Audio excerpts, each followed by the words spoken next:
உபாகமம் 8ஆம் அதிகாரம் அதனுடைய 3வது வசனத்தை நான் உங்களுக்காய் வாசிக்கிறேன். அவர் உன்னை சிறுமைப்படுத்தி உன்னை பசியினால் வருத்தி மனுஷன் அப்பத்தினால் மாத்திரமல்ல கர்த்தருடைய வாயிலிருந்து புறப்படுகிற ஒவ்வொரு வார்த்தையினாலும் பிழைப்பான் என்பதை உனக்கு உணர்த்தும் படிக்கும் நீயும் உன் பிதாக்களும் அறியாதிருந்த மன்னாவினால் உன்னை போஷித்தார். கண்களை மூடி ஜெபிப்போம். நல்ல பிதாவே, இயேசு கிறிஸ்துவின் நாமத்தில் இந்த வேலைக்காய் நன்றி செலுத்துகிறோம். மனுஷ பாஷைகளில் இது எங்கள் கரத்தில் இந்த வேதாகமம் எழுதி கொடுக்கப்பட்டிருந்தாலும் இது முழுக்க முழுக்க உம்முடைய வார்த்தை. கர்த்தருடைய ஆவியானவர் இன்றைக்கு உம்முடைய பிள்ளைகளுக்கு என்ன பேச வேண்டுமோ கர்த்தர் அதை பேசுவீராக. என்னோடும் பேசும் ஆண்டவரே, இந்த வார்த்தையை கொண்டு எங்களுக்கு என்ன பேச விரும்புகிறீரோ உம்முடைய வசனங்கள் வெளிப்படட்டும். நீர் பேசும் நாங்கள் கேட்கிறோம். இயேசு கிறிஸ்துவின் நாமத்தில் பிதாவே, ஆமேன். கர்த்தருடைய வார்த்தை சொல்லுகிறது, மனுஷன் அப்பத்தினால் மாத்திரமல்ல கர்த்தருடைய வாயிலிருந்து புறப்படுகிற ஒவ்வொரு வார்த்தையினாலும் பிழைப்பான் என்பதை உணர்த்தும் படிக்கு நீயும் உன் பிதாக்களும் அறியாதிருந்த மன்னாவினால் உன்னை போஷித்தார். இப்படி வசனம் சொல்லுகிறது. யாருக்கு இந்த வார்த்தை எழுதப்பட்டிருக்கிறது? யார் மூலமாக எழுதப்பட்டிருக்கிறது? மோசே தீர்க்கதரிசியின் மூலமாய் இஸ்ரவேல் ஜனங்களை எகிப்திலிருந்து கர்த்தர் விடுதலையாக்கி கொண்டு வந்தார். அப்படி விடுதலையாக்கி கொண்டு வரும் பொழுது 20 வயதுக்கு கீழ் இருந்த அநேக பிள்ளைகள் உண்டு. கை குழந்தையாக இருந்தவங்க உண்டு. 1 வயசு 2 வயசு 3 வயசு 5 வயசு இப்படி இருந்தவங்களும் உண்டு. கேட்டு அறியும் திறனுக்கு தக்கவர்களும் உண்டு. அப்போ அவர்கள் புறப்பட்டு வந்து அந்த சீனாய் மலையின் அடிவாரத்தில் தங்கி இருக்கும் பொழுது மோசே தீர்க்கதரிசி 40 நாள் கர்த்தருடைய அந்த பர்வதத்துக்கு போய் தேவனிடத்திலிருந்து நியாயப்பிரமாணத்தை கேட்டு எழுதிட்டு வாங்கிட்டு வந்து அதை அந்த ஜனங்களுக்கு அவர் சொல்லி அந்த ஜனங்கள் அதை ஒப்புக்கொண்டார்கள். அதன் பிறகு 40 வருஷங்கள் அவங்களுடைய அந்த பிரயாணத்தில் அந்த வசனத்தை கேட்டவர்கள், அந்த சீனாய் மலையிலிருந்து எழுதி வாங்கிட்டு வந்த அந்த வசனத்தை கேட்டவர்கள் அத்தனை பேரும் மரித்து போனார்கள். 2 பேரை தவிர. இப்போ கானானுக்குள்ள இவங்க பிரவேசிக்க வேண்டிய அந்த ஸ்டேஜ் வந்துட்டாங்க. அவங்களுடைய பிள்ளைகள் எல்லாம் பெருசாக வளர்ந்துட்டாங்க. 2 வயசில் இருந்தவங்களுக்கு இப்போ 42 வயசு ஆயிடுச்சு. இப்படி எல்லாம் கொஞ்சம் கொஞ்சமாக பெருசாக வளர இப்போது மோசே தீர்க்கதரிசி அவங்களோட சில காரியங்களை கேட்டால் அந்த ஜனங்களுக்கு அது என்னன்னே புரியலை. ஏன்னா அவங்க பார்த்திங்கன்னா அந்த வசனம் தெரிந்தவர்கள் இல்லை. இப்போ வசனம் தெரியாத ஒரு சந்ததி எழுப்பி நிற்கிறது. அப்போ அந்த சந்ததிக்கு தான் இந்த வார்த்தையை பேசுகிறார். அந்த யாத்ராகமம், லேவியராகமம், எண்ணாகமம் இந்த 3 ஆகமங்களிலும் எழுதப்பட்டிருந்த 613 கட்டளைகளையும் கற்பனைகளையும் சுருக்கி உபாகமாய் அவர்களுக்கு சொல்ல ஆரம்பிக்கிறார். அப்படி சொல்லும் பொழுது தான் இந்த வார்த்தையை அந்த ஜனங்களோடு அவர் பேச ஆரம்பிக்கிறார். அவர் என்ன சொல்லுகிறார் அப்படின்னா, மனுஷன் பிழைக்கிறது அப்பத்தினால மட்டும் இல்லை, வெறும் சாப்பாடு மட்டும் ஒரு மனுஷனுடைய சரீரத்துக்கு போதுமானதாக இருக்காது. அந்த சாப்பிடுகிற அந்த அந்த அந்த ஆகாரம் அவனுக்கு போதாது. ஆனால் கர்த்தருடைய வார்த்தை, தேவனுடைய வாயிலிருந்து புறப்படுகிற அந்த வார்த்தை, ஒவ்வொரு வார்த்தையும் அவனை பிழைப்பூட்டுகிற வார்த்தை. அதை நீ புரிஞ்சுக்கிடணும்னு சொல்லி தான் தேவன் இதுவரைக்கும் நீயும் சரி உன்னுடைய பிதாக்களும் சரி அறியாதிருந்த அந்த மன்னாவை உங்களுக்காய் கொடுத்தார் அப்படின்னு சொல்லுகிறார். இந்த நாட்களில் நான் உங்களோடு பேச விரும்புகிற அந்த தலைப்பு என்னவென்றால், அறியாதிருந்த மன்னா. அவர் பிதாக்கள் அப்படின்னு சொல்கிறாரே, யாரை சொல்லுகிறார்? இஸ்ரவேல் அந்த கோத்திரத்துக்கு பிதாக்கள் யார்? நீங்கள் வேதத்தை கவனமாக படித்து பார்த்தீங்கன்னா அந்த மோசையோடு முதல்ல யாத்ராகமம் 3ஆம் அதிகாரத்தில் ஆண்டவர் பேசும் பொழுது தன்னை வெளிப்படுத்தும் போது கூட எப்படி சொல்வார் அப்படின்னாச்சுன்னா, நான் ஆபிரகாமின் தேவனும் ஈசாக்கின் தேவனும் யாக்கோபின் தேவனுமாகிய உங்கள் முற்பிதாக்களின் தேவன் அப்படி தான் சொல்லுவார். ஏன்னா அன்னைக்கு அவர்கள் அடிமைப்பட்டு போய் இருக்கிறாங்க. கிட்டத்தட்ட 400 வருஷங்கள் அதாவது அவங்களுடைய கல்வி மறுக்கப்பட்டது, அவங்களுக்கான எல்லா உரிமைகளும் மறுக்கப்பட்டது, அடிமையின் வஸ்திரங்கள் அவங்க உடுத்தியிருந்தாங்க, அவங்க ஆளோட்டிகளை நிமித்தம் வேதனைகளை அனுபவித்து கொண்டிருந்தாங்க, அவங்களுடைய எல்லா உரிமைகளும் அவங்களுடைய கருத்துக்களும் அவங்களுக்கு தேவையான எல்லாமே மறுக்கப்பட்டிருந்துச்சு. அப்படி அடிமையாய் வாழ்ந்த அந்த ஜனங்களுக்கு ஒரே ஒரு நம்பிக்கை இருந்துச்சு. அந்த நம்பிக்கை என்னன்னா, எங்களுக்குன்னு ஒரு தெய்வம் இருக்கிறார், அவர் எங்கள் முற்பிதாக்களின் தெய்வம். ஏன்னா தேவனை குறித்து வேற எதுவுமே அவங்களுக்கு தெரியாது. எங்களுடைய முற்பிதாக்களின் தெய்வம், அவ்வளோதான். ஆபிரகாமின் தெய்வம், ஈசாக்கின் தெய்வம், யாக்கோபின் தெய்வம், இது மட்டும்தான் அவங்களுக்கு தெரிந்திருந்தது. அப்போ தேவனே அவங்ககிட்ட பேசும்போது கூட என்ன பேசுவார்னா, அந்த பேரை சொல்லி தான் அவர் பேசுவார். நீங்கள் யாத்திராகமம் 3ஆம் அதிகாரம் 6ஆம் வசனம் வாசித்தாலும் சரி, 13ஆம் வசனத்தில் மோசேக்கிட்ட இப்படி சொல்லுன்னு சொல்லுவார். அப்போ வாசித்தாலும் சரி, 15ஆம் வசனத்தில் மறுபடியும் இந்த 3 இடத்துலையும் இதே வார்த்தை திரும்ப திரும்ப திரும்ப திரும்ப வந்துக்கிட்டே இருக்கும். அப்படின்னா என்ன அர்த்தம் அப்படின்னா, அவர்களுடைய முற்பிதாக்களாய் வாழ்ந்தவர்கள் அவர்கள். இன்றைக்கு இந்த நாட்களிலும் கூட, நாம் வாழுகிற இந்த நாட்களிலும் கூட கர்த்தருடைய வார்த்தைகள் மறக்கப்பட்டு அல்லது கர்த்தருடைய வார்த்தைகள் சரியாய் வாசிப்பதற்கும் தியானிப்பதற்கும் சமயம் இல்லாமல் ஓடி பிஸியாக இருக்க வேண்டிய ஒரு காலகட்டத்தில் நாம் இருந்துக்கிட்டு இருக்கிறோம். அப்படிப்பட்ட இந்த காலகட்டத்தில் கர்த்தர் நம்மோடு கூட பேசுகிறார். நீயும் உன் பிதாக்களும் அறியாதிருந்த மன்னாவினால் உன்னை போஷித்தேன். நமக்கு முன்னாடி வாழ்ந்த ஒரு கூட்ட ஜனங்கள், அவர்கள் எல்லாம் பார்த்தீங்கன்னா அன்னைக்கு அடிமையாக இருந்த அந்த ஜனங்களுடைய சிந்தனையில் அவர்கள் பிதாக்கள் நல்லவர்கள் என்றும் நாங்கள் அடிமைகள் என்றும் அந்த மனநிலை அவங்களுக்குள்ளே இருந்துக்கிட்டே இருந்துச்சு. நீங்கள் யோசிச்சு பாருங்கள், ஒரு இடத்துல அடிமையாக இருக்கிறாங்கன்னா அவங்களுக்கு இப்போ அடிமைப்படுத்தினவன் விக்கிரகங்களை வழிபட்டு கொண்டிருக்கிறான். இவர்கள் இப்படி உண்மையான தெய்வத்தை வழிபட்டாலும் அது யாருன்னு தெரியாமல் அந்த தெய்வீகமான அந்த அறிவு இல்லாமல் இருக்கிறாங்க. அப்போ அப்படி இருக்கிற அந்த காலகட்டத்தில் இவங்க என்ன நினைக்கிறாங்க அப்படின்னாச்சுன்னா, எங்களுடைய முற்பிதாக்கள் நல்லவர்கள், கர்த்தர் அவரோடு இருந்தார், எங்கள் முற்பிதாக்களோடு எங்களுடைய தெய்வம் இருந்தது, இன்னைக்கு எங்களோடு அவர் இல்லை அப்படின்னு இவங்க நினச்சிக்கிட்டு இருந்தாங்க.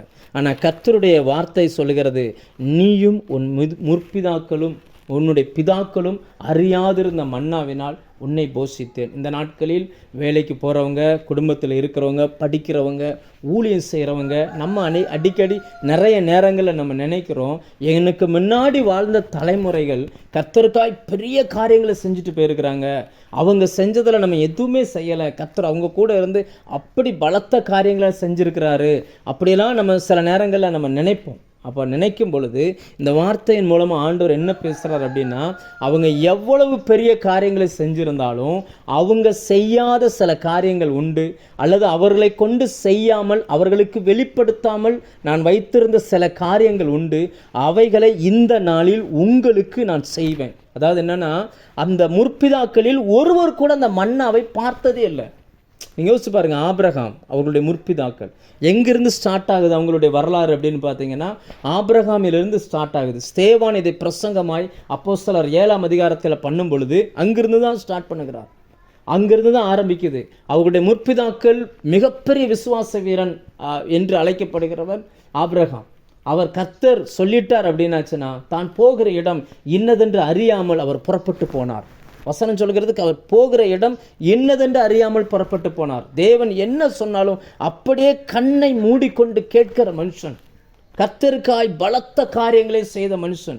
ராஜாக்கள் தோற்ற இடத்துல சாதாரணமாய் வீட்டில் பிறந்த உடன்படிக்கை பண்ணி கொண்ட வேலைக்காரர்களை கொண்டுட்டு போய் அவர்கள் எந்த ராஜாக்களிடம் தோற்றார்களோ அதே ராஜாக்களோடு யுத்தம் பண்ணி தன்னுடைய சகோதரனாகிய லோத்தை மீட்டு கொண்டு வருகிற அளவுக்கு அவருடைய இருதயத்தில் விசுவாசம் வேரூன்றி போய் இருந்துச்சு. எந்த சூழ்நிலையும் கர்த்தர் ஒன்றை கேட்டால் மறுக்காமல் அப்படியே கொடுக்கிறவர். அப்படியே உன் பிள்ளையை கொண்டு வந்து பலி செலுத்துன்னு சொல்லியாச்சுன்னா உடனே யோசிக்காமல் தன் மனைவியிடம் கூட கேட்காமல் அப்படியே கொண்டு போய் கொடுக்கிறவர் அந்த முற்பிதா. ஆனால் அவரே அறியாமல் ஒன்றை கர்த்தர் வைத்திருந்தார். அவருக்கு கொடுக்காத ஒன்று, அவருக்கு வெளிப்படாத ஒன்று, அவருடைய சிந்தனையில் வெளிப்படாத ஒன்றை ஒன்றுமே இல்லாத இந்த ஜனங்களுக்கு கர்த்தர் கொடுத்தார். அதே தான் இன்னைக்கு ஆண்டவர் சொல்லுகிறார். மிகப்பெரிய விசுவாச ஜாம்பவான்கள் வாழ்ந்த உலகம்தான் இது. மிகப்பெரிய கர்த்தருக்காய் ஜெபித்து சாதித்தவர்கள், விசுவாசத்தில் அற்புத அடையாளங்களை செய்த நிறைய பெரிய பெரிய பரிசுத்தவான்கள் வாழ்ந்த பகுதி தான் இது. அவர்கள் சுமந்த வேதத்தை தான் நாம் சுமக்கிறோம். நம்ம அநேக நேரங்களில் நம்ம நினச்சிக்கிறோம் அவங்கள போல நம்ம இல்லைன்னு நினச்சிக்கிறோம். ஆனால் கர்த்தர் இந்த நாளில் இந்த மாதத்தில் கர்த்தர் உங்களோடு என்ன பேசுகிறார் என்றால், அவர்கள் மூலமாய் நான் செய்யாத அநேக அற்புதங்கள் உண்டு, அவர்களுக்கு வெளிப்படாத அநேக ஆவிக்குரிய வரங்கள் உண்டு, அவர்களுக்கு வெளிப்படாத ஆவிக்குரிய சத்தியங்கள் உண்டு, அவர்களுக்கு வெளிப்படாத சிலுவை குறித்த மறைப்பொருள்கள் உண்டு. இந்த நாளில் ஒன்றுமே இல்லாத உங்களுக்கு நான் அதை தருவேன் என்று கர்த்தர் வாக்கு பண்ணுகிறார். அதை தான் ஆண்டவர் சொல்கிறார், நீயும் உன் பிதாக்களும் அறியாத மன்னா. இதுவரைக்கும் கர்த்தர் அவர்களுக்கு அதை வெளிப்படுத்தவே இல்லை. யோசிச்சு பாருங்க, தேவன் அவர்களை அழைத்து கொண்டு வரும்பொழுது தனி ஒரு மனுஷனாய் வந்தாராம். ஒரு மனுஷன், அவரும் அவருடைய மனைவியும் அப்படிதான் வர்றாங்க, ஒரு மனுஷன். ஆனாலும் கர்த்தர் அவர்களுக்கு அந்த மன்னாவை கொடுக்கல. வானத்தில் இருந்து அந்த மன்னாவை கர்த்தர் அந்த ஜனங்களுக்கு கொடுக்கிறார். அந்த ஜனங்கள் போகிறாங்க, அவங்களுக்குன்னு சொந்தமாக இடம் கிடையாது. இன்னைக்கு ஒரு இடத்துல இருப்பாங்க, 2 நாளில் மேகம் கிளம்பின உடனே இவங்க பிரயாணப்பட்டு போகணும்.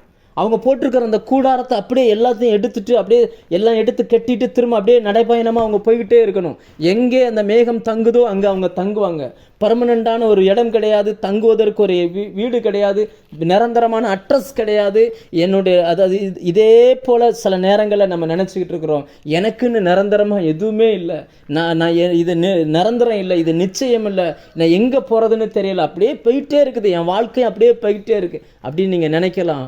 உங்களுக்கு தான் கர்த்தர் சொல்லுகிறார், நீங்களும் சரி உங்களுடைய முற்பிதாக்களும் சரி அறியாதிருந்த மன்னா அது தேவனுடையது. தேவனுடைய வார்த்தை, கர்த்தருடைய வார்த்தையை தான் வேதம் மன்னா என்று சொல்லுகிறது. அவர்களுக்கு லிட்ரலாக அந்த மன்னாவை கொடுத்தார்.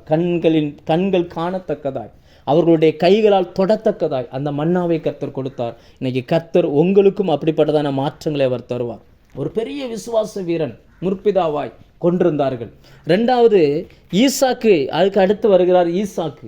ஈசாக்கை குறித்து வேதம் சொல்லுகிறது பயபக்தி அப்படின்னு எடுத்துக்கிட்டிங்கன்னா, வேதத்தில் பயபக்திக்கு உரியவர், அதாவது யார் தேவனுடைய பயபக்தி, தேவனிடத்தில் பயபக்தியாக இருந்த மனுஷன் யாருன்னு அப்படி நீங்கள் வேதத்தில் தேடி பார்த்தீங்கன்னா, முதல்ல அந்த வார்த்தை யாரோடு கனெக்ட் பண்ணுறதுன்னா ஈசாக்கோடு கனெக்ட் பண்ணுகிறது. ஈசாக்கின் மகனாகிய யாக்கோபு அந்த லாபானிடத்தில் பேசும் பொழுது, ஆதியாகமம் 31ஆம் அதிகாரம் 42ஆம் வசனத்தில் அவர் சொல்வார், என்னுடைய பிதாவாகிய ஆபிரகாமும் ஈசாக்கின் பயபக்திக்கு உரியவருமானவர், அவர் தான் என் கூட இருந்து என்னை தப்புவித்தார் அப்படின்றார். தன்னுடைய தகப்பனை குறித்து சொல்லும் பொழுது, அவருடைய பிதாவை குறித்து அவர் சொல்லும் பொழுது பயபக்திக்குரியவர், தேவனிடத்தில் பயபக்திக்குரியவர். இந்த சபிக்கப்பட்ட இந்த பூமியில் 100 மடங்கு விளைச்சலை கொண்டு வந்த ஒரு பெரிய வீரன், ஒரு பெரிய தேவ மனுஷன். யாருக்கும் இதுவரைக்கும் விளைச்சது கிடையாது, இதுவரைக்கும் அப்படிப்பட்ட மாற்றங்கள் வந்தது கிடையாது. அவர் எந்தெந்த பட்டணத்துக்கெல்லாம் போனாரோ அந்தந்த பட்டணத்திலிருந்த ராஜாக்கள் வந்து அவரோடு உடன்படிக்கை பண்ணி கொண்டார்கள். அந்த ராஜாக்களே கூட நீங்கள் எங்களை விட பணக்காரனாக மாறிட்டீங்க, நீங்கள் இங்கேருந்து கிளம்பி போயிருங்கன்னு சொல்லி அவங்கள சொல்லி அனுப்புகிற அளவுக்கு கர்த்தர் ஈசாக்கோடு கூட இருந்து அற்புதங்களை செய்தார். அப்படிப்பட்ட முற்பிதாக்களின் தெய்வம். ஆனால் இப்போ இவங்க எப்படி இருந்தாங்க அப்படின்னாச்சுன்னா, அடிமையாக இருக்கிறாங்க. கைப்பிடி இடம் கிடையாது, நல்ல சாப்பாடு கிடையாது, அவங்களுக்கு ராத்திரி தான் அவங்க வர முடியும். அந்த கிடைக்கிற அந்த சம்பளம், அவனை பகல் முழுக்க வேலை வாங்குவான், செங்கலை அறுக்க வைப்பான், அவன் ஆளோட்டுகளை நிமித்தம் அவர்களுக்கு அடி விழும். செங்கல் அறுத்துட்டா அவங்களுக்கு சம்பளம் வைக்கோல் கொடுக்கப்படும். செங்கல் எங்கே இருக்குது, வைக்கோல் எங்கே இருக்குது, அந்த வைக்கோலை கொண்டுட்டு போய் அவங்க விற்கணும், இல்லைன்னா மிருக ஜீவன்களுக்கு கொடுக்கணும். அந்த பால் அதுக்கப்புறம் கறந்து அந்த பாலோ இல்லைன்னா அந்த மிருக ஜீவன்களை விற்று தான் இவங்களுக்கான பிழைப்பே.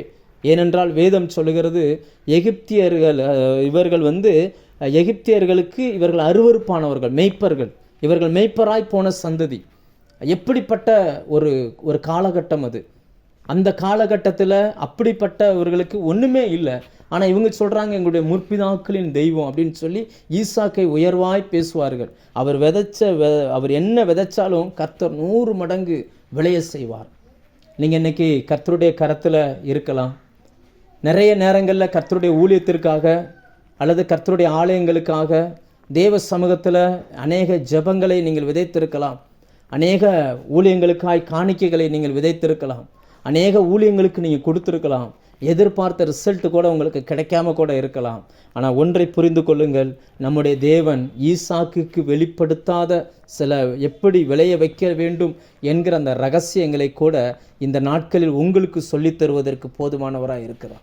வானத்திலேருந்து மழையும் இல்லை, பனியும் இல்லை. அப்படின்னா என்ன அர்த்தம் அப்படின்னாச்சுன்னா, பூமிக்குரிய ஊற்றே நின்று போயிடும். அதுதான் அர்த்தம். வானத்தில் மழையும் பனியும் பெஞ்சாதான் பூமிக்குள்ளிருந்து வருகிற ஊற்று தண்ணீர் சுரந்து வரும். வானத்திலேருந்து மழையும் பனியும் பெய்யறதை நின்றுச்சு அப்படின்னாச்சுன்னா பூமியின் ஊற்று அடைக்கப்பட்டுரும். ஆனால் அந்த காலத்திலையும் கூட ஈசாக்குக்கு 100 மடங்கு விளைச்சலை கொடுத்தவர் தான் நம்முடைய தேவன். அந்த தேவன் தான் சொல்கிறாரு, அவருக்கு கூட நான் மண்ணான என்னன்னு சொல்லவே இல்லை, அவர் கூட அதை பார்க்கவே இல்லை, அப்பேற்பட்ட ஒன்றை நான் உங்களுக்கு கொடுத்துருக்குறேன் அப்படின்னு சொல்கிறார். இந்த நாட்களில் கர்த்தர் நமக்கு அதை தருவாராக. நாம் வாஞ்சிப்போம், நாம் அதை விரும்புவோம். 3வதாய் அவர்களுடைய ஜெனரேஷனில் வந்த 3வது ஒரு முற்பிதா வருகிறார். அவர் யாக்கோபு. வேதத்தில் எத்தனையோ மெய்ப்பர்களை நம்ம பார்த்துருப்போம். ஆனால் எந்த மெய்ப்பனுக்கும் வெளிப்படாத காரியங்கள் யாக்கோபுக்கு வெளிப்பட்டது. அவர் தான் சொல்லுகிறார், கோலும் கையுமாக நான் புறப்பட்டு போனேன், இப்பொழுது 2 பரிவாரங்களும் உடையவனாய் நான் மாறி இருக்கிறேன். நீங்கள் பைபிளில் பாருங்கள், எத்தனையோ மேய்ப்பர்கள் வந்தாங்க. ஆனால் எந்த மேய்ப்பனுக்குமே மந்தையை எப்படி பெருக்குவதுன்னு தெரியலை. அவங்கெல்லாம் பார்த்தீங்கன்னா ஆர்டினரியாக ஒரு காரியத்தை செஞ்சு கொண்டிருக்கும்போது கர்த்தர் யாக்கோபுக்கு ஒரு காரியத்தை கற்றுக் கொடுக்கிறார். மந்தையை எப்படி பெருக்குவதுன்னு சொல்லி கொடுக்குறார். இன்றைக்கி கர்த்தருடைய ஊழியத்தை செய்யக்கூடிய நிறைய நபர்கள் இந்த கனெக்டிங்கில் இருக்கிறீங்க, இந்த இணைப்பில் இருக்கிறீங்க. நம்ம எவ்வளவு தான் ஜெபம் பண்ணாலும், எவ்வளவு தான் எதிர்பார்த்த அளவுக்கு ஆத்துமாக்கள் நம்ம ஊழியத்தில் வந்திருக்கிறாங்களா அப்படின்னு பார்த்தா இல்லைன்னு தான் பதில் வரும். ஏன்னா நம்மளுடைய எதிர்பார்ப்புகள், நம்ம உழைத்த உழைப்புக்கும் நம்ம காத்திருப்பதற்கும் எதிர்பார்த்தது நமக்கு வரலை. ஆனால் அதே நேரம் சாதாரணமாக ஒரு நபர் ஊழியத்துக்கு ஆரம்பிச்சிருப்பார், யாருமே இல்லாமல் இருந்திருப்பாங்க. ஆண்டவர் அவர்களுக்கு ஒரு 2 ஆத்துமா 4 ஆத்துமாவில் ஆரம்பித்த அநேக ஊழியங்கள் லட்சங்களை தாண்டி போய்கிட்டு இருக்கும். ஆத்துமாக்கள் அவங்களும் ஊழியம்தான் செஞ்சுருக்கிறாங்க. வருஷக்கணக்காக இருந்து கிராமத்தில் இருந்து 5 ஆத்துமா 10 ஆத்துமா இவங்களை சம்பாதிக்கிறவங்களும் ஊழியம் தான் செஞ்சுருக்கிறாங்க. ஆனால் என்ன வித்தியாசம் அப்படின்னாச்சுன்னா, மற்ற நபர்களுக்கு வெளிப்படாத சில சத்தியங்களை, சில ரகசியங்களை தேவன் சிலருக்கு கற்றுக் கொடுக்கிறார். அப்படி மந்தை பெருக்கத்துக்கான அந்த ரகசியத்தை கற்றுக்கொண்ட ஒரு மனுஷன் தான் யாருன்னா யாக்கோபு. அவர் அந்த வசனத்தில் நீங்கள் வாசிங்கன்னா ஆதியாகமம் 30ஆம் அதிகாரத்தில் அதனுடைய கடைசி வசனம் சொல்லும், இவ்விதமாய் அந்த புருஷன் வர வர விருத்தி அடைந்து மகா பெரியவனானான். மிகவும் விருத்தி அடைந்து திரளான ஆடுகளும் வேலைக்காரரும் ஒட்டகங்களும் கழுதைகளும் உடையவனானான். ஒன்றுமே இல்லாமல் ஆரம்பித்த ஊழியம், ஒன்றுமே இல்லாமல் ஆரம்பித்த அவருடைய தொழில், ஒன்றுமே இல்லாமல் ஆரம்பித்த அவருடைய வேலை வர வர விருத்தி அடைகிறது. அவருக்கு வெளிப்படாத சத்தியங்களையும் கர்த்தர் வச்சிருக்கிறார். இந்த நாட்களில் கர்த்தருடைய ஊழியத்தை செய்யலாம், அல்லது ஒரு பிஸ்னஸை நீங்கள் பண்ணலாம், இல்லது நீங்கள் எந்த சூழ்நிலை வேணாலும் இருக்கலாம். ஆனால் கர்த்தர் சொல்கிறார், நீங்கள் இருக்கிற துறையில் உங்களுக்கு முன்னாடி முற்பிதாக்கள்னு இருந்திருப்பாங்களே. முற்பிதாக்கள்னு என்ன சொல்கிறதுனா, பெத்தா மட்டும் பிள்ளை இல்லை. அதாவது என்ன எப்படி சொல்லுவாங்கன்னா, சில நேரங்களில் கிராமங்களில் சொல்லுவாங்க, நீ என்னடா உங்கள் அப்பனே நான் பார்த்துருக்கேன் அப்படிம்பாங்க. அதுக்கு அர்த்தம் என்னென்னா, சரீர பிரகாரமான நம்முடைய அப்பான்னு இல்லை, அந்த துறையில் மற்றவர்களை உருவாக்குவாங்க இல்லையா, மற்றவங்களுக்கு முன் உதாரணமாக இருப்பாங்க இல்லையா, அந்த துறையில் இவர் தான் சொல்கிற அளவுக்கு ஒரு நபர் இருப்பார் இல்லையா, அதை அவர்களையும் எப்படி சொல்லுவாங்கன்னா பிதாக்கள் அப்படின்னு சொல்லுவாங்க. நீங்கள் எந்த துறையில் வேணாலும் இருங்க, அந்த துறையில் இவர் தான் ஒரு எல்லை, இவரை தாண்டி யாருமே இல்லை அப்படின்லாம் நீங்கள் நினச்ச நபர்கள் இருந்தாங்க அப்படின்னா, அவர்களுக்கு மட்டும் இல்லை, உங்களுக்கு மட்டும் இல்லை, உங்கள் 2 பேருக்குமே தெரியாத சில ரகசியங்களை கர்த்தர் இந்த மாதத்தில் உங்களுக்கு கர்த்தர் கற்றுத்தருவார். நீயும் உன் பிதாக்களும் அறியாத மன்னா. எந்த துறையில் வேணாலும் இருங்க, இன்னைக்கு ஊழியம் செய்கிறீங்கன்னா இதுவரைக்கும் உங்கள் தலைமுறையில் அந்த ஊழியத்தில் பார்த்திராத ஒரு வல்லமை, பார்த்திராத ஒரு மகிமை, பார்த்திராத ஒரு கிருபை இந்த நாட்களில் கர்த்தர் நமக்கு தருவார். ஏனென்றால் அவர் தன்னுடைய வல்லமையை விளங்க பண்ணுவதற்காக அவருடைய கண்கள் பூமியின் எல்லை எங்கிலும் உலாவிக் கொண்டிருக்கிறது. நீங்கள் வேதத்தை கவனமாக படித்து பாருங்கள். அந்த முற்பிதாக்களில் அவருக்கு வெளிப்பட்ட அளவுக்கு அந்த விருத்தி அடைவதற்கான மந்தையை பெருக்குகிற ரகசியம் யாருக்குமே வெளிப்படலை. அப்பேற்பட்ட ஒரு மனுஷன். ஆனால் அவர் கூட அந்த மன்னாவை பார்க்கல பாருங்கள், அப்பேற்பட்ட அந்த மன்னாவை இந்த ஜனங்களுக்காய் கர்த்தர் வைத்திருந்தார். 4ஆவதா இன்னொரு முற்பிதா வருகிறார். அவர் யாருன்னு பார்த்தா யோசேப்பு. தன்னுடைய கண் அசைவில் எகிப்து தேசத்தையே கண்ட்ரோலுக்குள்ளே வைத்திருந்தவர். அவருக்கு தெய்வீகமான ஞானம் இருந்துச்சு, பரிசுத்தம் இருந்துச்சு, கர்த்தருடைய வார்த்தை அவரோடு கூட இருந்துச்சு. முழு உலகத்தையும் போஷிப்பதற்கான ஞானம் அவருக்குள்ளே இருந்துச்சு. பரிசுத்தம்னு அவர் தான். அப்படிப்பட்ட அந்த தேவ மனுஷன், தேவ ஆவியானவர் அவரோடு கூட இருந்தார். நீ யோசிச்சு பாருங்கள், ஒருவரை கானான் தேசத்துக்கு ஆண்டவர் கொண்டு வருகிறார், ஒருவரை அந்த தேசத்தின் சில பகுதிகளை ஆளும்படி செய்கிறார், ஒருவரை மந்தை பெருகிறது போல மந்தையை பெருக்கக்கூடிய ரகசியங்களை கற்றுக் கொடுக்கிறார், இன்னொரு முற்பிதாக்களை டோட்டல் எல்லாவற்றுக்கும் உயர்த்தி வைக்கிறார். ஆனால் இவர்களுக்கு வெளிப்படாத ஒரு ரகசியத்தை சாதாரண மக்களுக்கு கர்த்தர் கற்றுக் கொடுக்கிறார். இந்த நாட்களில் அதே தான் ஆண்டவர் உங்களுக்கும் சொல்லுகிறார். நீங்கள் ஒரு பெரிய ஆளாக கூட இல்லாமல் இருக்கலாம், நீங்கள் ஒரு பெரிய விசுவாச வீரனாக இல்லாமல் இருக்கலாம், பெரிய அளவில் எனக்கு வேதத்தை குறித்து எதுவுமே தெரியாது அப்படின்னு இருக்கலாம். ஆனால் கர்த்தருடைய வார்த்தை சொல்லுகிறது, மனுஷன் அப்பத்தினாலே மாத்திரமல்ல, தேவனுடைய வாயிலிருந்து புறப்படுகிற ஒவ்வொரு வார்த்தையினாலும் பிழைப்பான் என்பதை நீ அறியும்படிக்கு நீயும் உன் பிதாக்களும் அறிந்திராத மன்னா. இதுவரைக்கும் உங்களுக்கு நினைவு தெரிஞ்சு உங்கள் சபையில் அல்லது உங்கள் மூலமாக கர்த்தர் என்னெல்லாம் செஞ்சிருப்பாருன்னு நீங்கள் நினைக்கிறீங்களோ, இதை பார்க்கிலும் பல மடங்கு இனி வருகிற நாட்களில் கர்த்தர் செய்ய போகிறார். ஏனென்றால் தேவனிடத்தில் இன்னும் வல்லமை இருக்குது, இன்னும் அவரிடத்தில் ஏராளமான காரியங்களை கர்த்தர் வைத்திருக்கிறார். நீங்கள் யோசிச்சு பாருங்கள், அந்த பிதாக்களுக்கெல்லாம் வெளிப்படுத்தாத ஒன்று. ஆபிரகாமை குறித்து என்னுடைய சிநேகிதன் அப்படின்னார் ஆண்டவர். நான் செய்ய போகிறது ஆபிரகாமுக்கு மறைப்பேனோ அப்படின்னார். அப்படி ஒன்றாக இருந்த அந்த ஆபிரகாம் மன்னாவில் ஒரு பகுதி கூட அவர் சாப்பிடலை. ஆனால் இந்த ஜனங்களை சாப்பிட வைத்தார் கர்த்தர். இன்னைக்கு சாதாரணமாக இருக்கிற மரங்களை கொண்டு தான் கர்த்தர் இனி வரப்போகிற நாட்களில் பலத்த காரியங்களை அவர் செய்ய போகிறார். எதுவுமே இல்லாத நபர்கள் தான் அந்த இஸ்ரவேலர்கள். எதுவுமே அவங்ககிட்ட இல்லை. அவங்க கையில் தேவனை குறித்து எந்த அறிவும் கிடையாது. இன்னைக்கு நம்ம கரத்தில் இருக்கிறது போல வேதாகமம் அந்த நாட்களில் கிடையாது. சொல்லி புரிய வைப்பதற்கு தீர்க்கதரிசிகளும் இல்லை, வேதாகம ஆசிரியர்களும் இல்லை, யாருமே கிடையாது. எல்லாரும் அடிமைகளாகவே இருந்தார்கள். ஆண்டவர் அவர்களை ஒரே இரவில் விடுதலை ஆக்கினார். ஒரே இரவில் விடுதலையாக்கி அவர்களுக்கு சாப்பிடுவதற்காக வானத்திலிருந்து மன்னாவை கொடுத்தார். இதை மோசே அவர்களுக்கு சொல்லி புரிய வைக்கிறார். இங்கே பார்ப்பா, உங்கள் தாத்தா உங்களுடைய முற்பிதாக்கள் இப்படியெல்லாம் இருந்தாங்க. ஆனால் அவ்வளவு தேவனோடு நெருங்கி நடந்த நபர்களுக்கு கூட தேவன் சில காரியத்தை செய்யலை, ஆனால் உங்களுக்கு சில காரியத்தை செய்கிறாரு அப்படின்னு சொல்லுகிறார். உங்களால் விசுவாசிக்க கூடுமானால் உங்களை கொண்டும் கர்த்தர் இதை செய்வார். நீங்கள் யோசிச்சு பாருங்கள், சபையின் சரித்திரத்தில் இதுவரைக்கும் சபையில் நடைபெற்றாத மாற்றங்கள், இதுவரைக்கும் எதிர்பார்த்திராத வல்லமைகளை கர்த்தர் உங்களை கொண்டு செய்ய வைக்க முடியும்.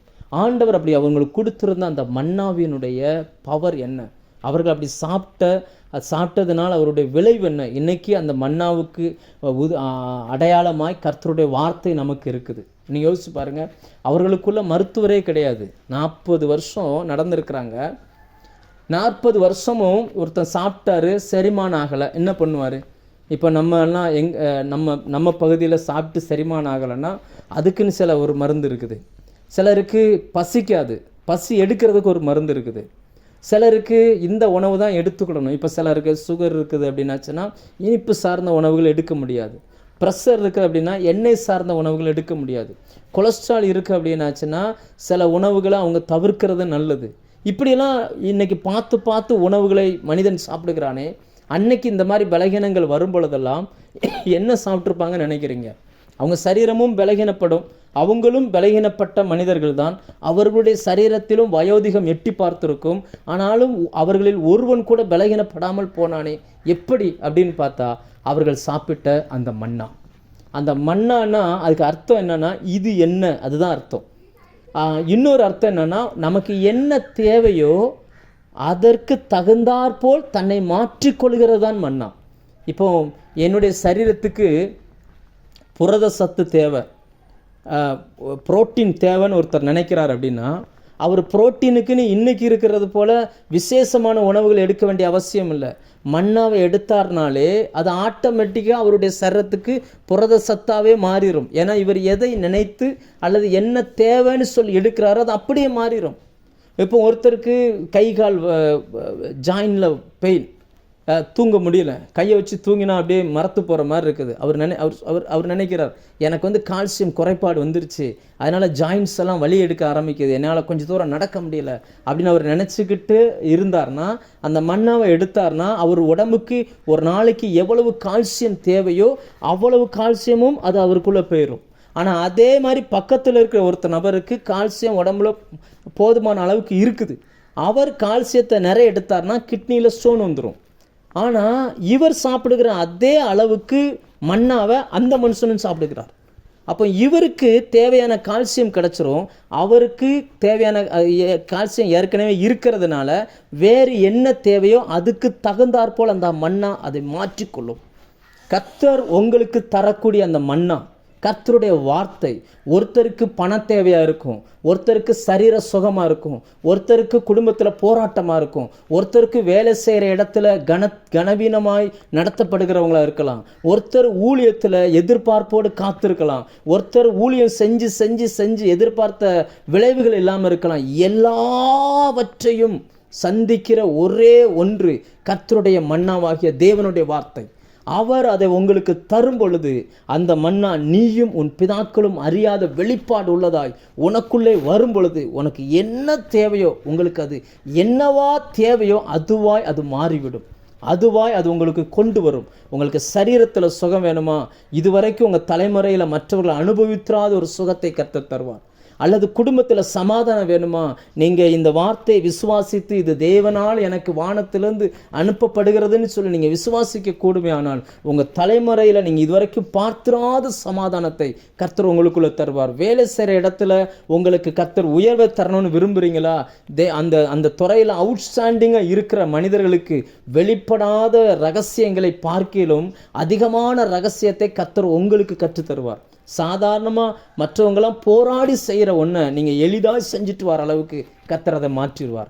மற்ற ஊழியங்களில் ரட்சிக்கப்படுவதற்கு மற்றவங்களாம் போய் சுவிசேஷம் அறிவிச்சுட்டு ஜனங்கள் கேட்டு அப்படியே தூக்கி போட்டு போகக்கூடிய அந்த நபர்கள் அந்த இடத்துல கூட நீங்கள் போய் சொன்னீங்கன்னா அப்படியே அவர்கள் ஏற்றுக்கொள்வார்கள். எல்லாரையும் எதிர்த்து நிற்கிற சில ஆவிகள் நீங்கள் போய் சொல்லும் பொழுது அப்படியே மண்டியிடும், பணிந்து போகும். ஏன் அப்படின்னா நீங்களும் சரி உங்களுடைய முற்பிதாக்களும் சரி அறியாத மன்னாவினால் இந்த மாதத்தில் கர்த்தர் நம்மை நிரப்புவார், நம்மை நடத்துவார். அந்த வெளிப்பாடுகளை கர்த்தர் நமக்கு தருவார். கர்த்தர் உங்களுக்கு தருகிற அந்த மன்னாவின் அந்த பலன் அது எப்படிப்பட்டதாக இருக்கும்? நாம் ஒரு 3 பாயிண்ட் வேகமாக 4 பாயிண்ட் வேகமாக நம்ம பார்க்கலாம். ஒன்று, அந்த மன்னா என்பது சங்கீதம் 78:25 சொல்லுகிறது, அது தூதர்களுடைய அப்பம். சங்கீதம் 78:25. அந்த தூதர்கள் பரலோகத்தில் இருக்கிறார்கள். தூதர்களை தேவன் காற்றுகளாய் பயன்படுத்துகிறார். 78ஆம் அதிகாரம் அதனுடைய 25 அந்த வசனத்தை நான் வாசிக்கிறேன். தூதர்களின் அப்பத்தை மனுஷன் சாப்பிட்டான். அந்த தூதர்களுடைய அப்பம் நீங்கள் வேதத்தில் பார்த்தீங்கன்னு சொன்னால் தூதர்களை 9 வகையாக பிரிக்கிறாங்க. ஸோ இது நமக்கு இப்போ தேவையில்லை. 9 வகையாக தூதர்களை செப்பரேட் பண்ணுறாங்க. அதில் சில தூதர்கள்லாம் பார்த்தீங்கன்னு சொன்னால் அவுட்ஸ்டாண்டிங்காக இருப்பாங்க. ஒரு தூதன் இறங்கினானா யோசபாத்தின் காலத்தில், ஒரு தூதன் இறங்கி அடித்தா 1,85,000 பேரை அடித்து தகர்த்துட்டான். ஒரே தூதன், ஒரே ஒரு தூதன். கர்த்தர் அந்த தூதன் அவ்வளவு பலன் உள்ள அந்த தூதன் சாப்பிடுகிற அந்த ஆகாரத்தை தான் இன்னைக்கு கர்த்தர் நமக்கு தந்து கொண்டு இருக்கிறார். அந்த தூதர்களின் உணவு என்ன அப்படின்னாச்சுன்னா, அவர்களுக்கு சரீரம் கிடையாது. அவர்கள் உணவாய் உட்கொள்வது எது அப்படின்னாச்சுன்னா தேவனுடைய வார்த்தை தான். அந்த வார்த்தை அப்படி புறப்பட்டு வந்துச்சு அப்படின்னா அதை உடனே அது வெறுமையாய் திரும்பாது. தூதர்களைப் போல எப்படி ஒரு காற்றை போல அது காற்று உட்புகா முடியாத இடமே இல்லையோ, அதே போல கர்த்தர் உங்களுக்கு தருகிற அந்த வெளிப்பாடு போய் சேர்வதற்கு தடுக்கக்கூடிய இடமே கிடையாது.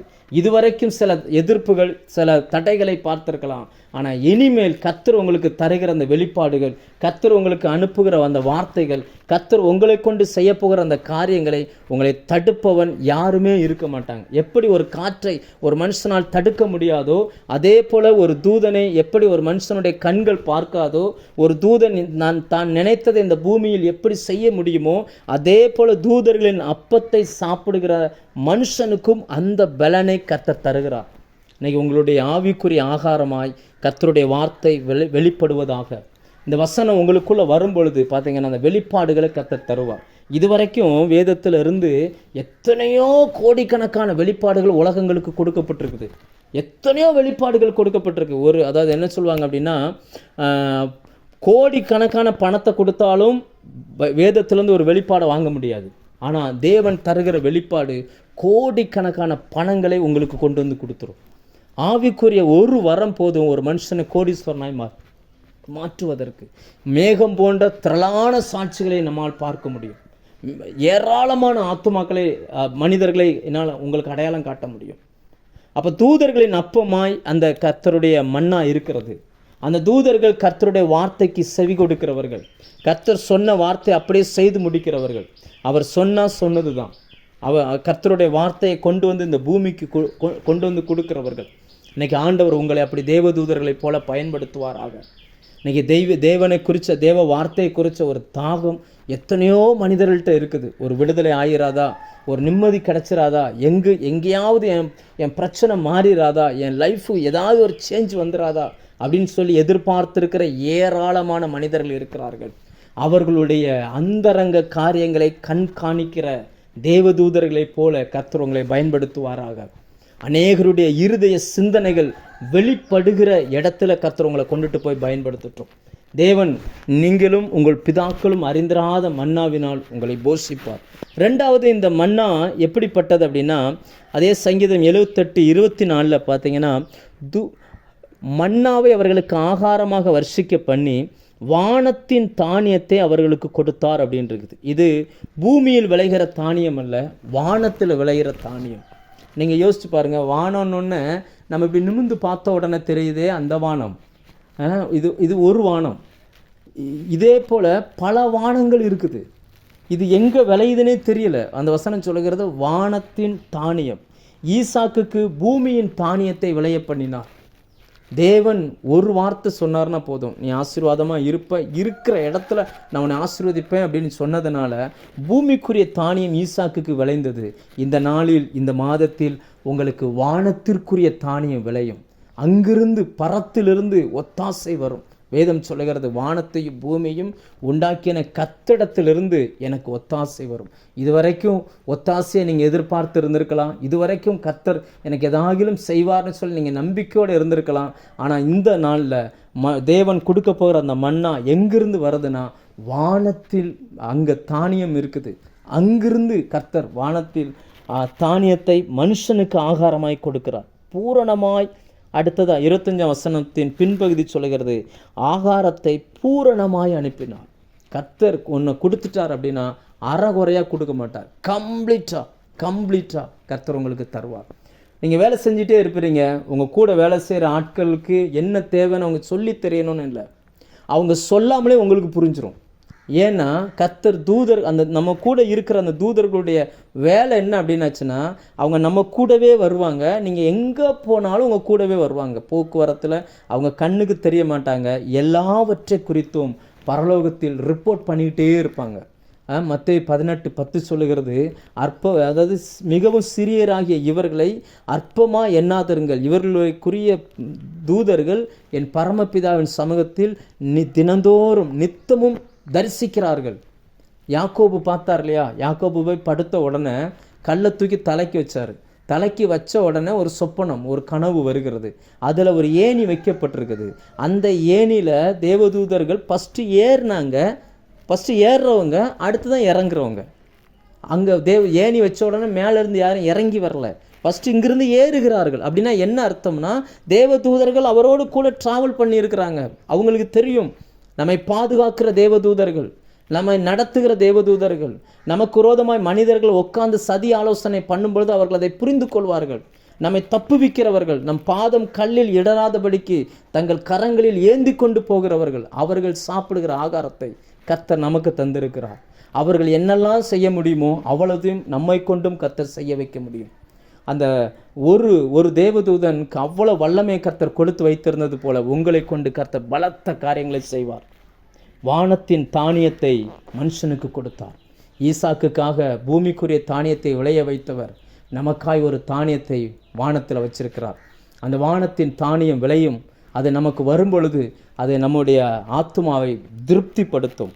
அடுத்ததா மூணாவது, அந்த மன்னா வெளிப்படுத்தல் 2:17 பார்த்தீங்கன்னா ஆண்டவர் சொல்கிறார், ஜெயம் கொள்ளுகிறவன் எவனோ அவனுக்கு நான் மன்னாவை புசிக்க கொடுப்பேன். 17ஆம் வசனம் சொல்கிறேன், ஆவியானவர் சபைகளுக்கு சொல்லுகிறதை காதுள்ளவன் கேட்க கடவன். ஜெயம் கொள்ளுகிறவனுக்கு நான் மறைவான மன்னாவை புசிக்க கொடுத்து.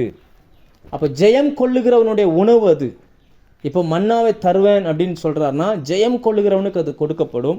நம்ம எப்படி ஜெயம் கொள்ள வைப்பார் அப்படின்னாச்சுன்னா, வலுவாதபடி நம்மை காக்கிறவர் அவரே நமக்கு ஜெயக்கொடியாக அவர் கூட நிற்பார். உங்களுடைய எல்லா காரியங்களிலும் கூட வந்து உங்களை ஜெயம் எடுக்க வைத்து உங்களுக்கு அந்த மன்னாவை கர்த்தர் தருவார். நீங்கள் போகிற அந்த பயணத்தில் இப்போ நீங்கள் சந்திக்கிற சில சூழ்நிலைகளுக்கு மத்தியில் ஜெயிப்பதற்கு தேவையான பலனையும் கர்த்தர் உங்களுக்கு தருவார். அவர் நம்மோடு கூட இருந்து நமக்கு அந்த மன்னாவை தருவார்.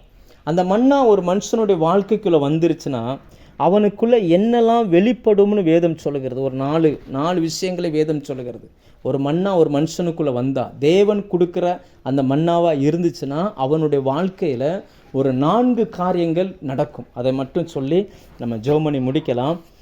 ஒன்று, அதே உபாகமம் 8ஆம் அதிகாரம் அதனுடைய 4வது வசனத்தில் பார்த்தீங்கன்னா ஆண்டவர் அவர்களுக்கு சொல்லிட்டு சொல்கிறாரு. 4வது வசனத்தில், அவர்களுடைய வஸ்திரம், அவங்க மேலே போட்டிருந்தாங்களே அந்த வஸ்திரம், அது பழமையாய், அந்த 40 வருஷமும் உன் மேலிருந்த வஸ்திரம் பழையதாய் போகவும் இல்லை. முதலாவது, கர்த்தர் நம்ம மேலே வைத்திருக்கிற அந்த வஸ்திரம், அந்த நீதியின் வஸ்திரம், அந்த ரட்சிப்பின் வஸ்திரம், அந்த வஸ்திரம் பழசாய் போகவும் இல்லை. அப்படின்னா என்ன அர்த்தம்னா, அது இருந்த மாதிரியே இருக்குது, புதுசாக இருக்குது.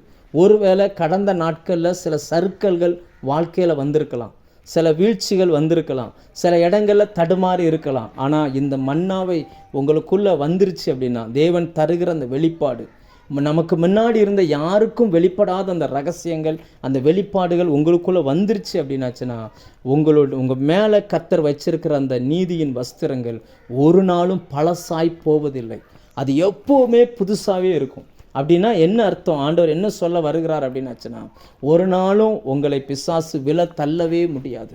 ஒரு நாளும் உங்ககிட்ட இருந்து அதை பிடுங்கவும் முடியாது. ஒரு நாளும் உங்களை கர்த்தருடைய சமூகத்தை விட்டு அது தள்ளிவிடவே முடியாது.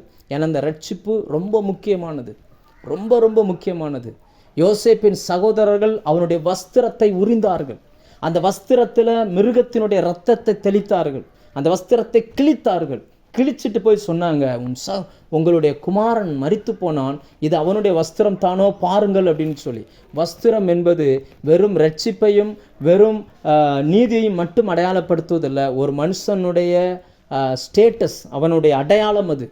அதாவது ஒவ்வொரு துறைக்கும் ஒவ்வொரு வஸ்திரம் கொடுத்துருக்கிறது போல, தேவன் உங்களுக்கு கொடுத்துருக்கிற அந்த அடையாளம் ஒரு நாளும் பழசாய் போகவே செய்யாது. புதிதாய் கர்த்தர் மாற்றிக்கொண்டே இருப்பார். ஒரு வேலையில் புதிதாய் ஒரு உயர்வு வருகிறது போல, ஒரு வேலையில் புதிதாய் ஒரு மதிப்பு கிடைக்கிறது போல, ஒரு வேலையில் புதுசான சில ரிவார்ட் கிடைக்கிறது போல, உங்கள் மேலே கர்த்தர் வைத்திருக்கிற அந்த வஸ்திரம் ஒரு நாளும் பழசாக போகாது. நீங்கள் யோசிச்சு பாருங்கள், 3 வயசில் ஒரு பிள்ளை எகிப்தை விட்டு கிளம்புதுன்னு வச்சுக்கிடுவோம். 3 வயசில் அவங்க அம்மா தூக்கி இடுப்பில் வச்சுருக்கிறாங்க. அந்த 3 வயசு பிள்ளைக்கு போட்ட அந்த ட்ரெஸ்ஸு இப்போ 40 வருஷம் அங்கே ஜவுளி கடையே கிடையாது, ட்ரெஸ்ஸு வாங்குவதற்கு வாய்ப்பும் கிடையாது. ஃபுல்லாக பாலைவனம், ஃபுல்லாக வனாந்திரம். அங்கே அவங்களுக்கு என்ன ட்ரெஸ்ஸு? ஆதாம் ஏவாள் போட்டது போல் அத்தி இலைகளை உண்டு பண்ணி போடவா முடியும்? அதெல்லாம் கிடையாது. ஆனால் இவங்க போட்டிருந்த அந்த ட்ரெஸ்ஸு பழசும் ஆகலை, இவங்க வளர வளர அந்த ட்ரெஸ்ஸும் வளருது, அந்த ட்ரெஸ்ஸு கிளியவும் இல்லை. சிலர்லாம் பார்த்தீங்கன்னு சொன்னால் மாதத்துக்கு 5 ட்ரெஸ் எடுத்துருவாங்க. சில வீடுகள்லாம் இப்போ இந்த பெரும்பாலும் பெண்கள் தான் லைனில் இருக்கிறீங்க. உங்கள் வீட்டில் போய் பாருங்கள், நீங்கள் வச்சுருக்கிற அந்த பீரோவில் 5 தட்டு இருக்குன்னா 5 தட்டும் உங்கள் ட்ரெஸ்ஸாக தான் இருக்கும். ஆண்களுக்குன்னு பார்த்தீங்கன்னா ஏதாவது 1 அல்லது 2 அப்படி இருக்கும். அவ்வளவு துணி இருக்கும். அவ்வளவு துணி இன்றைக்கி நம்ம எடுக்கிறோம்.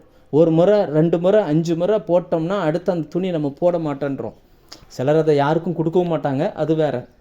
ஆனால் அந்த நாட்கள் அந்த ஜனங்கள் பார்த்திங்கன்னா 3 வயசில் போட்ட அந்த ட்ரெஸ்ஸு இப்போ 43 வயசாயிருச்சு. ஆனாலும் அந்த ட்ரெஸ்ஸு அவர் வளர வளர அவருக்கு தகுந்தாத போல் அந்த ட்ரெஸ்ஸும் வளர்ந்துருச்சு. அது கிளியவும் இல்லை, பழசாய் போகவும் இல்லை. அதுதான் ரொம்ப விஷயம். பழசாய் 40 வருஷமாக ஒரு ட்ரெஸ்ஸை வச்சுருந்தா அந்த ட்ரெஸ்ஸினுடைய நிறம், இன்றைக்கி நம்ம எடுக்கக்கூடிய துணி சில நாட்களில் நிறம் மாறி விடுகிறது. நம்ம யூஸ் பண்ணக்கூடிய அந்த சோப்பு, நம்ம யூஸ் பண்ணக்கூடிய அந்த டிட்டர்ஜென்ட் பவுடர், இது எல்லாமே பார்த்தீங்கன்னு சொன்னால் அதை வேற ஒரு கலராக மாற்றிடுது. ஆனால் அந்த நாட்களில், ஒன்றுமில்லாத அந்த நாட்களில் தேவன் அவர்களுக்கு கொடுத்த அந்த மன்னாவின் அந்த பலன் அது எப்படி இருந்துச்சுன்னா, அவங்க மேலே போட்டிருந்த அந்த ட்ரெஸ் பழசாக மாறவே இல்லை. அவங்க வளர வளர அந்த ட்ரெஸ்ஸும் வளர்ந்துச்சு. கர்த்தர் உங்களுடைய அடையாளங்களை நீங்கள் வளர வளர, கிறிஸ்துவுக்குள் வளர வளர உங்களுடைய அடையாளங்களையும் கர்த்தர் வளர்த்தி கொண்டு போவாராக. அடுத்ததாக அந்த வசனம் சொல்லுகிறது, அவர்களுடைய கால் வீங்கவும் இல்லை. அவங்க போட்டிருந்த அந்த செருப்பு, அவங்க நடந்த, அதாவது 3 வயசில் போட்ட அந்த செப்பல், அவங்க வளர வளர செருப்பும் வளருது. கர்த்தர் எவ்வளவு மைன்யூட்டாக அந்த ஜனங்களை ப்ளஸ் பண்ணியிருக்கார் பாருங்கள். இத்தனைக்கும் அவர்களுக்காக இயேசுவின் ரத்தம் சிந்தப்படலை. உங்களுக்கா எனக்கா இயேசுவின் ரத்தம் சிந்தப்பட்டிருக்கு. அவங்களையே அப்படி கண்மணி போல பாதுகாப்பார்னா உங்களையும் என்னையும் கர்த்தர் எப்படி பாதுகாப்பார்? அவளுடைய கால்கள் வீங்கவும் இல்லை. வேதத்தில் கால்கள் அப்படின்ற அந்த பதம் எதை குறிக்கிறது அப்படின்னு பார்த்தீங்கன்னா, அந்த சர்வாயுத வர்க்கங்களை தரித்து கொள்வதற்குன்னு அப்போஸ்தலனாகிய பவுல் எபேசியர் 6ஆம் அதிகாரத்தில் எழுதும்போது சொல்வார், பாத ரட்சையை கால்களில் தொடுத்து கொண்டவர்களாய் நில்லுங்கள். சமாதானத்திற்கு சுவிசேஷம் என்னும் பாத ரட்சையை கால்களில் தொடுத்து கொண்டவர்களாய் நில்லுங்கள். அந்த கால்கள் மனுஷனுடைய அந்த பலனை, ஒரு முழு சரீரத்தையும் தாங்குகிறது அந்த கால்கள் தான். அப்போ இந்த பலன், உங்களுடைய பலன் சுவிசேஷம் அறிவிப்பதற்கு ஆயத்தமாக இருக்கணும். அது ஒரு நாளும் உங்கள் கால்களை வீங்க செய்யாது.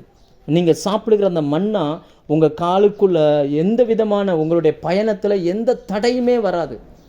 கர்த்தர் அப்படிப்பட்டதான மாற்றங்களை தருவாராக. அடுத்து சங்கீதம் 105:37 அங்கே ஒரு வசனம் சொல்லப்படுகிறது, அவர்களில் பலகீனப்பட்டவன் ஒருவனும் இல்லை. அந்த மன்னாவை, வானத்திலிருந்து வருகிற அந்த மன்னாவை சாப்பிடுகிறவன் பலகீனப்பட்டு போவதே இல்லை. இன்றைக்கி நம்ம மனுஷன் சாப்பிட்ற உணவு எவ்வளோ பெரிய பலகீனங்களை மனுஷனுக்குள்ளே கொண்டு வருகிறது. அந்த வசனத்தை வாசிக்கிறேன்.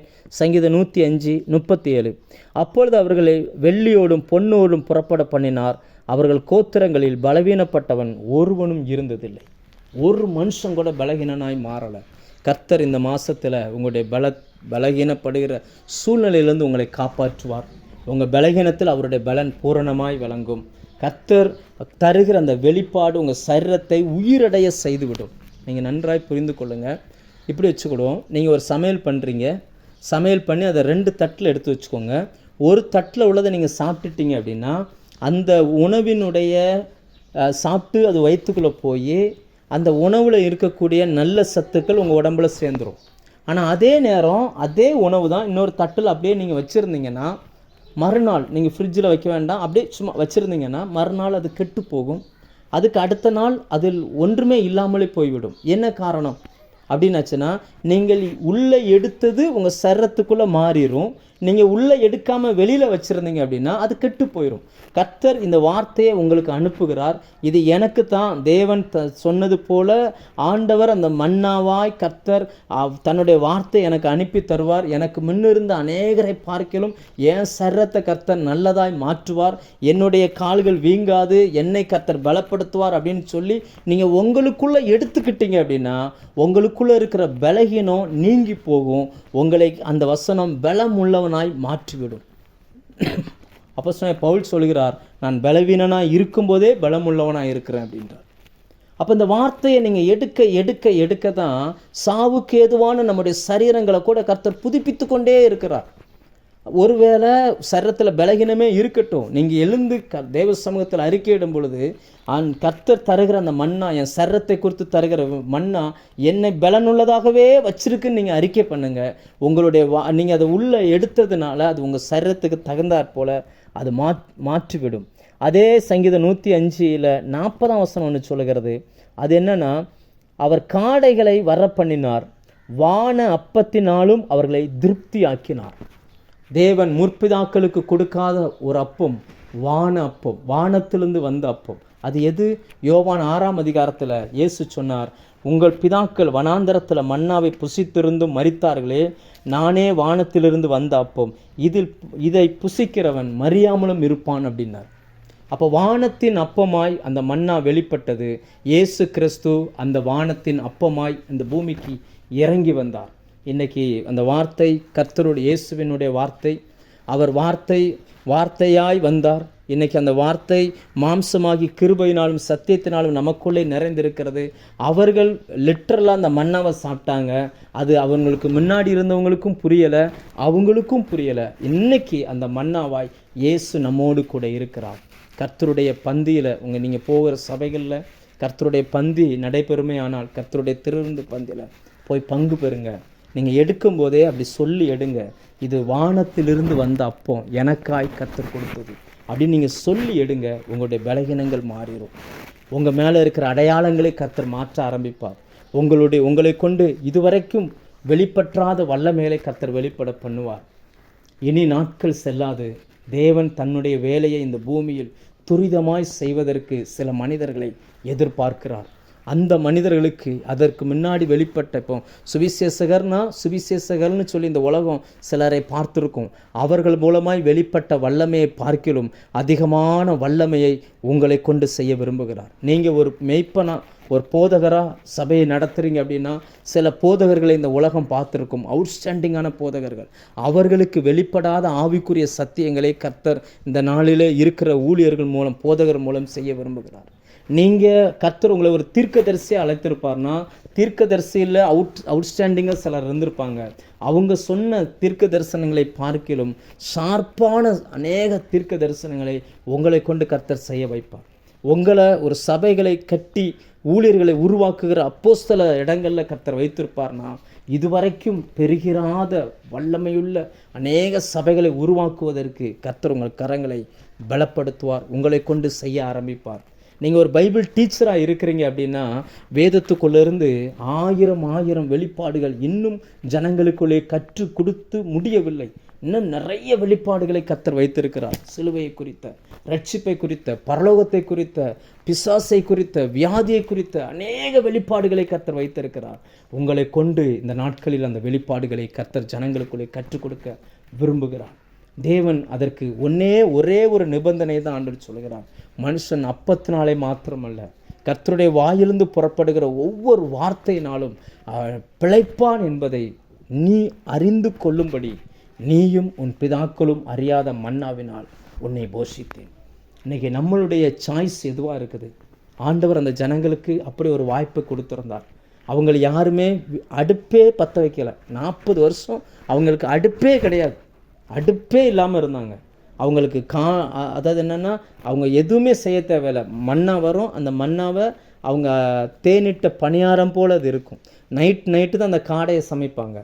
அதுதான் அவங்களுடைய உணவாக இருந்துச்சு. இன்றைக்கி நமக்கு ஆண்டவர் அந்த மன்னாவை கொடுத்துருக்கிறார். கடைசியாக ஒரே ஒன்றை மட்டும் நான் சொல்லி முடிக்கிறேன். மன்னா அப்படின்னா அதை என்ன சொல்லுவாங்க, அதை எடுத்து அவங்க அப்பமாக சுட்டாங்க. அந்த அப்பத்தை லக்கேம் அப்படிம்பாங்க. லக்கேம் அப்படின்னாச்சுன்னா பிரச்சனைகளை மேற்கொள்வதற்கான பலன் அப்படின்னு அர்த்தம். அப்போ அவங்களுக்கு ஆண்டவர் வானத்தின் அப்பத்தை கொடுத்தாருன்னா என்ன அர்த்தம் அப்படின்னாச்சுன்னா, வானத்திலேருந்து அந்த அப்பத்தை கொடுத்தாருன்னா என்ன அர்த்தம்னா, பிரச்சனைகளை மேற்கொள்வதற்கான அந்த பலனை மரத்திலிருந்து கொடுத்தார் அப்படின்னு அர்த்தம். இன்னைக்கு எத்தனை நபர்கள் சரீர பிரச்சனையோடும் ஆவிக்குரிய பிரச்சனையோடும் தடுமாறிக்கிட்டு இருக்கிறோம். நம்ம எதிர்பார்த்த அந்த எல்லைக்குள்ளே போக முடியாமல் நீங்கள் தடுமாறி கொண்டிருக்கலாம். அந்த பிரச்சனைகளை மேற்கொள்வதற்கான அந்த பலனை கர்த்தர் உங்களுக்கு தருவார். நீங்கள் உங்களால் விசுவாசிக்க கூடுமானால் கர்த்தர் இந்த வார்த்தையின்படி உங்களை நடத்தக்கூடும். தேவன் தருகிற தெய்வீகமான அந்த வெளிப்பாடுகள், தெய்வீகமான வார்த்தைகளை விரும்புங்கள். ஆண்டவர் நீங்கள் எதிர்பார்த்திருக்கிற முடிவை தான் உங்களுக்கு தருவேன்னு சொல்கிறார். நம்ம எதிர்பார்க்காமலே இருக்கும் பொழுது அந்த முடிவை நம்ம பெற்றுக்கொள்ளவே முடியாது. நாம் எதிர்பார்த்திருக்கிற அந்த முடிவை நமக்கு தருவதற்காக தேவன் நம்மேல் நினைவாக இருக்கிறார். அந்த நினைவுகள் ஒரு நாளும் தீமைக்கானதல்ல, எல்லாம் நன்மைக்கு ஏதுவான நினைவுகளாகவே இருக்கிறது. தேவன் இந்த வார்த்தைகளை நான் உங்களுக்கு பிரசங்கிக்கும் பொழுது உங்கள் பக்கத்தில் நின்று அல்லது உங்களுடைய ஆத்மாவில் ஆண்டவர் பேசியிருப்பார். இது உனக்கான வார்த்தை, நான் உனக்கு தான் இதை செய்ய போகிறேன். நீ வேலை செய்கிற இடத்துல நான் இப்படி பண்ண போகிறேன், உன்னுடைய ஊழியத்தில் நான் இப்படி செய்ய போகிறேன். உன் சரீரத்தில் இதுவரைக்கும் பலகீனத்தோடு இருந்திருக்கலாம், ஆனால் நீ விசுவாசிக்க கூடுமானால் உன் பலகீனத்திலையும் என் பலன் பூரணமாய் விளங்குன்னு சொல்லி கர்த்தர் உங்களோடு பேசியிருப்பார் என்று நான் விசுவாசிக்கிறேன். மறுபடியும் அந்த வசனத்தை வாசித்து நாம் முடிக்கலாம். மனுஷன் அப்பத்தினாலே மாத்திரமல்ல, அப்படி சொல்கிறதுக்கு முன்னாடி அவங்கள்ட்ட ஒரு வார்த்தை சொல்லுகிறார். அவர் உன்னை சிறுமைப்படுத்தி பசியினால் உன்னை வருத்தி அப்படின்றார். இதுவரைக்கும் சில இடங்களில் நாம் சிறுமைப்பட்டிருக்கலாம், சில இடங்களில் நாம் பசியோடு இருந்திருக்கலாம். சரீர பிரகாரமான பசி இல்லை, ஒரு தெய்வீக சுகத்துக்காக நீங்கள் எதிர்பார்த்து இருந்திருக்கலாம், ஒரு ஆத்ம விடுதலைக்காக நீங்கள் எதிர்பார்த்து இருந்திருக்கலாம், ஒரு ஆவிக்குரிய உயர்வுக்காக நீங்கள் எதிர்பார்த்து இருந்திருக்கலாம், வேலை செய்கிற இடத்துல பதவி உயர்வுக்காக எதிர்பார்த்து இருக்கலாம். எங்கெல்லாம் உங்களை படுத்தினார்களோ, எங்கெல்லாம் நீங்கள் பசியோடு காத்திருந்தீங்களோ, ஏன் ஆண்டவர் அவைகளை அனுமதித்தார் என்றால், நீங்கள் எதிர்பார்த்திருக்க அந்த உலக பிரகாரமான பதவி உயர்வோ அல்லது வேலையினாலோ திறமையினாலோ மட்டுமல்ல, உங்களை நடத்துவதற்கு தேவன் தன் வார்த்தையை தான் நம்பி இருக்கிறார். அந்த வார்த்தையை அனுப்பி தான் உங்களை உயர்த்துவார் என்பதை நீங்கள் உணர்ந்து கொள்ள வேண்டும் என்பதற்காகத்தான் இந்த வெளிப்பாடுகளை இந்த நாட்களில் கர்த்தர் உங்களுக்கு தந்து கொண்டிருக்கிறார். இவைகள் உங்களுக்கு பிரயோஜனமாக இருந்திருக்கும் என்று நான் விசுவாசிக்கிறேன். நாம் கண்களை மூடி இருக்கிற இடத்துல நம்ம ஜெபிக்க